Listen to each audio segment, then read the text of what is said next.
most common usage of mediation at the moment can be in the workplace. If there's disputes between colleagues or a staff member and a line manager. It can be used in family settings, most commonly when people are going through separation or divorce. But it can also be used for other family disputes, such as disputes between adult siblings, perhaps about the care of an elderly relative or parent. It can also be used between parents and adult teenagers as well.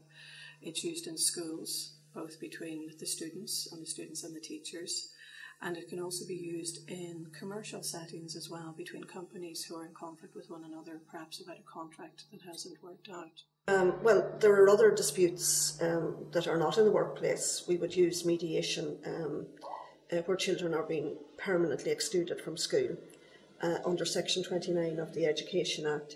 And it's possible for the CEO to set up a mediation between the parents and the school to resolve the issues. Now, we would only use the mediation in the case where it was felt that the health and safety of the staff and or students weren't being compromised, and that has worked. That has worked very successfully as well. I suppose if two employees are in dispute about things, I mean, if we use mediation to sort and to resolve the problem, then it means that they can go back and that they can repair, the relationships are repaired, and that they can work one another in a, I mean, all we require from people is that they're professional towards one another. We don't require people to be bosom buddies or whatever, but we do require that people are professional towards one another in the workplace, and it helps that. Well, I suppose where you have people, you have conflict, and I think within all communities there's conflict.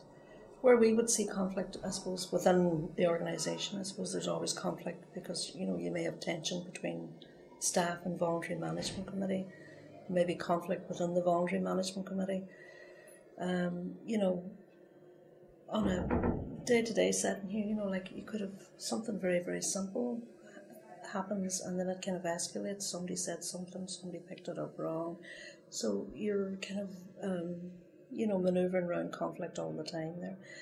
And the wider community, like we're living in a border community, so there would be the obvious conflict here, you know, within, you know, different groupings like Protestant Catholic here in St John's, we have 49% Catholic, 49% Protestant, 51% Catholic.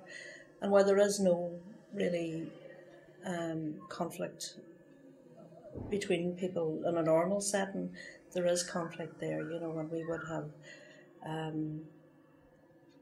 you know, times where this spills over and it may turn over into, you know, something that's sectarian or something that does damage to another person's property, which has happened here in the last couple of years.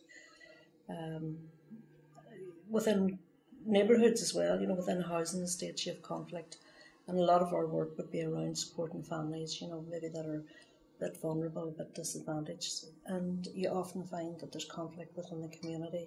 Could be neighbours, could be conflict between the housing authorities and the tenants. So there's conflict everywhere really. So on a day-to-day basis we would be, you know, working directly with it, you know.